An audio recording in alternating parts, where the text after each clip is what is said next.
நாளை முதல்வராக விஜய் பொறுப்பேற்க இருக்கும் வேளையில் இன்று காங்கிரஸ் தனது அதிகாரப்பூர்வ ஆதரவை தாவேகாவுக்கு கொடுத்துள்ளது. மேலும் இதன் பிறகும் தாவேகாவுடன் பயணிக்க காங்கிரஸ் இருக்கிறது. ஆனால் இங்கு முக்கியமாக பார்க்கப்படுவது காங்கிரசின் அத்தனை கஷ்டகாலங்களில் உடன் நின்று பாஜகவை கடுமையாக எதிர்த்து அரசியல் செய்தது திமுக தான். 2024 நாடாளுமன்ற தேர்தலில் காங்கிரஸ் தோல்வியை தழுவிய போது தமிழ்நாடு காங்கிரஸ் கட்சிக்கு மிக பெரும் வெற்றி வாய்ப்பை வழங்கியது. காங்கிரசின் இந்த வெற்றிக்கும் திமுகவின் பங்கு மிக முக்கியமான ஒன்றாக பார்க்கப்படுகிறது. தாவேகா காங்கிரஸ் கூட்டணியின் பேச்சுவார்த்தை ஆரம்ப காலத்திலிருந்து சொல்வது ஒன்றுதான். அது இன்று உறுதியும் ஆகியுள்ளது.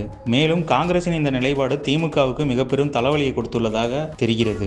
ராகுல் காந்தியின் எதிர்க்கட்சி அந்தஸ்து தான் திமுகவை நாடாளுமன்றத்தில் அதிகமாக பேச வைத்தது. திமுக எம்பிக்களுக்கு ராகுல் காந்தியின் சப்போர்ட் அதிக அளவு தேவைப்படும் உண்மையான ஒன்றுதான். ஆனால் இப்போது அதுவும் கைவிட்டு போக திமுக எந்த மாதிரியான நிலைப்பாட்டை கையில் எடுக்கும் என கணிக்க முடியவில்லை. தோல்வியின் உச்சத்திற்கு சென்ற திமுக எதிர்க்கட்சியாக சட்டமன்றத்தில் அமரும் வேளையில் அங்கு காங்கிரஸையும் எதிர்க்கும் ஒரு சூழல் உருவாகும். இதை திமுக எப்படி கையாளும் என்பதை நாம் பொறுத்திருந்துதான் பார்க்க முடியும். மேலும் விசிகாவுக்கு தூது அனுப்பிய விஜய்க்கு கண்டிப்பாக கிரீன் சிக்னல் நாளை காலைக்குள் வந்துவிடும் என தெரிகிறது. பல திமுகவினருக்கு இருக்கும் கோபம் இவ்வளவு காலம் வெற்றி பெற்று கூடவே இருந்து அரசியல் செய்து இன்று தோற்று போன பிறகு தாவேகா பக்கம் சென்றது மன்னிக்க முடியாத ஒன்று என திமுகவினர் காங்கிரஸ் கட்சியை சமூக வலைதளத்தில் பலமாக திட்டி வருகின்றனர். போக போக தமிழக அரசியல் களம் பயங்கர சூடு பிடிக்கும் என தெரிய வருகிறது.